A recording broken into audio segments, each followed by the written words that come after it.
नाजरीन, क्या आपने कभी सोचा है कि एक ऐसा जानवर जिसे आम तौर पर धीमा चलने वाला, खामोश और बेज़रर समझा जाता है, वही जानवर किसी गरीब मुल्क की माशी रीढ़ बन सकता है।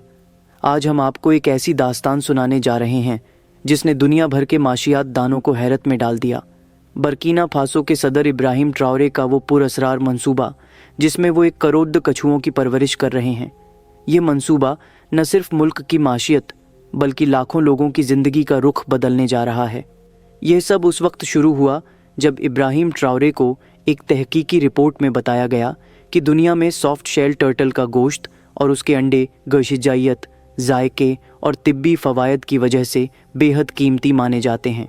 एशिया, मशरिक़ वुस्ता और यूरोप की मंडियों में इसकी मांग इतनी ज़्यादा है कि एक बालिग कछुए की कीमत किसी गरीब किसान की सालाना आमदनी से कहीं ज़्यादा हो सकती है। सिर्फ इतना ही नहीं, टर्टल शेल से बनने वाली दवाइयाँ और ब्यूटी प्रोडक्ट्स भी लाखों डॉलर की आलमी तिजारत का हिस्सा हैं। इब्राहिम ट्राओरे ने फ़ैसला किया कि बर्किना फासो में इस फितरी ख़जाने को एक मुंतज़म सनात में तब्दील किया जाए। मुल्क के मुख्तलिफ़ इलाक़ों में high tech turtle farming centres कायम किए गए, जहाँ कछुओं के अंडों को मिट्टी से बने इनक्यूबेटर्स में रखा जाता है। इन सेंटरों में तपिश और नमी का ऐसा इंतज़ाम किया गया है कि जहां कुदरती इनक्यूबेशन 60 से 90 दिन लेता है, वहीं यहां ये अमल महज 30 से 40 दिनों में मुकम्मल हो जाता है, जिससे पैदावार कई गुना बढ़ जाती है। जैसे ही नन्हे कछुए निकलते हैं, उन्हें साफ़ पानी वाले महफूज टैंकों में मुंतकिल किया जाता है।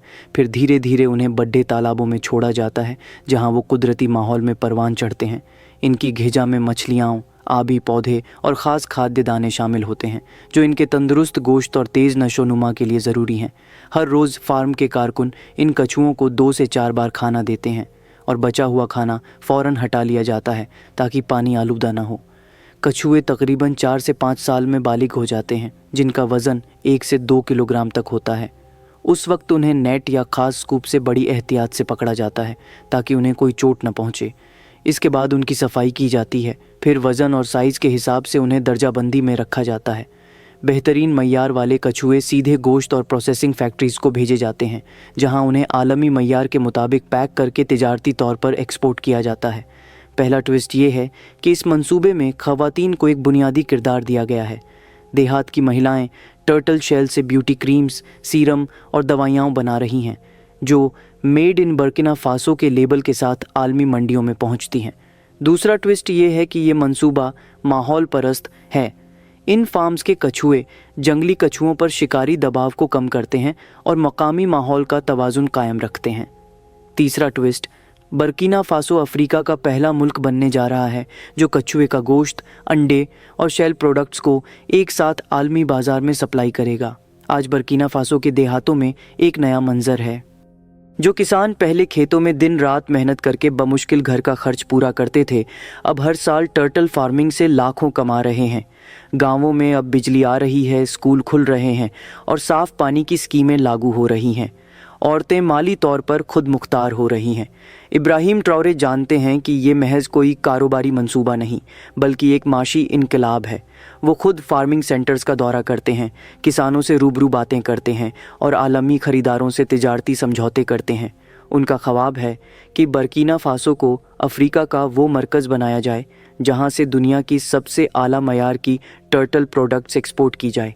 नाजरीन, ये कहानी हमें एक अहम सबक देती है कि अगर विजन, मेहनत और हिकमत अमली साथ हो तो एक खामोश और सुस्त जानवर भी पूरी कौम की तरक्की का जरिया बन सकता है। 1 करोड़ कछुए जो कभी महज एक आम आबी जानवर समझे जाते थे, आज बर्किना फासो की तकदीर को नई शक्ल देने जा रहे हैं। जैसे जैसे टर्टल फार्मिंग का मंसूबा आगे बढ़ा, वैसे वैसे इसके असरात हर तरफ नज़र आने लगे। शुरू में लोग झिझकते थे, उनके लिए कछुआ एक मामूली जानवर था जिसकी माशी अहमियत का तसव्वुर भी नहीं था। मगर जब गांव के पहले कुछ किसानों ने इसमें हिस्सा लिया और एक ही सीज़न में अपनी आमदनी को कई गुना बढ़ता देखा, तो पूरे इलाके में उम्मीद की लहर दौड़ गई। फार्मिंग सेंटर्स में जदीद तरीन इंक्यूबेशन टेक्नोलॉजी का इस्तेमाल हो रहा था। बड़े बड़े हॉल्स में कतार दर कतार मिट्टी से भरी ट्रे रखी थीं, जिनमें कछुओं के अंडे बड़ी एहतियात से रखे जाते। खुदकार सिस्टम टेम्परेचर और ह्यूमिडिटी को उस सूरत में बरकरार रखता जिससे अंडे महफूज और तेज़ी से फूट सकें। जहां फितरी तौर पर ये अमल 60 से 90 दिन लेता था, वहीं अब सिर्फ 30 से 40 दिन में नन्हे कछुए दुनिया में आ जाते। इन नवजात कछुओं को बड़े कांच के टैंकों में रखा जाता, जहां साफ़ पानी, ऑक्सीजन सप्लाई और कुदरती माहौल के लिए आर्टिफिशियल आबी पौधे मौजूद होते। कुछ दिन बाद उन्हें बड़े तालाबों में मुंतकिल किया जाता, जहां वो खुली फ़ज़ा में मगर महफूज हदों के अंदर परवरिश पाते। खुराक देने का अमल भी बेहद मुंजज़म था। फार्म के कारकुन दिन में 2 से 4 बार खाना डालते और हर बार 20 मिनट बाद बचा हुआ खाना हटा दिया जाता ताकि पानी आलूदा न हो। यहाँ कछुओं की खुराक कोई आम घास या पत्ते नहीं थे, बल्कि ख़ास तौर पर तैयार की गई हाई प्रोटीन फीड थी, जिसमें मछली का आटा, आबी पौधों का पाउडर, मिनरल सप्लीमेंट्स और विटामिन्स शामिल थे। इसका मकसद सिर्फ वज़न बढ़ाना नहीं, बल्कि गोश्त को नरम, लजीज और आलमी मयार के मुताबिक बनाना था। 4 से 5 साल की मेहनत के बाद ये कछुए बालिग हो जाते और उनका वज़न 1 से 2 किलोग्राम तक पहुंच जाता। फसल काटने का मौसम अब गांवों में एक त्यौहार जैसा होता। कारकुन नेट या स्पेशल स्कूप की मदद से कछुओं को तालाब से निकालते।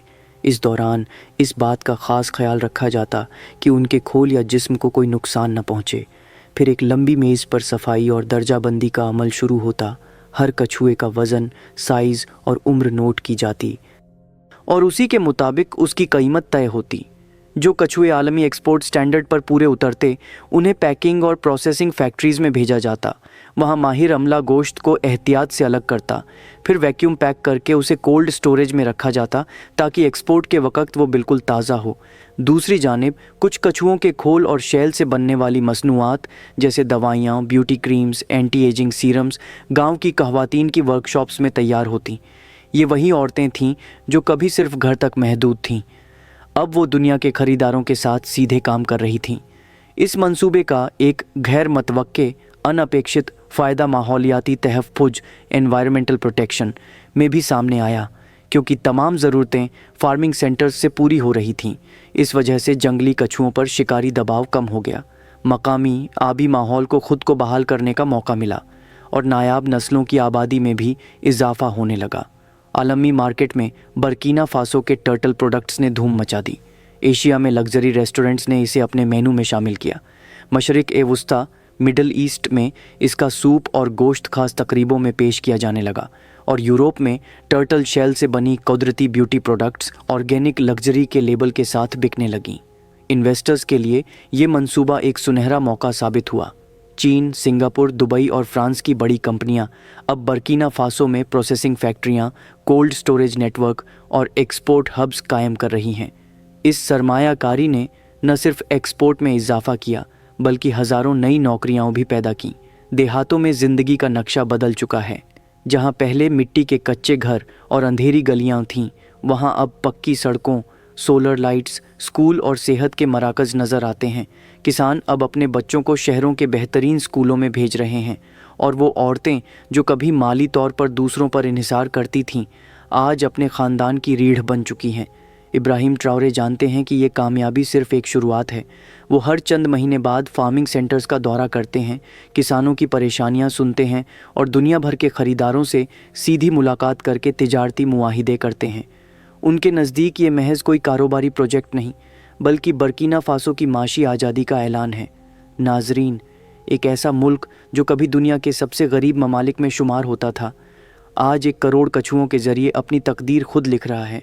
ये कहानी हमें ये यकीन दिलाती है कि अगर सोच वसीया हो, विजन वाजह हो और मेहनत खालिस हो, तो सबसे खामोश जानवर भी एक कौम की माशियत को आवाज़ दे सकता है।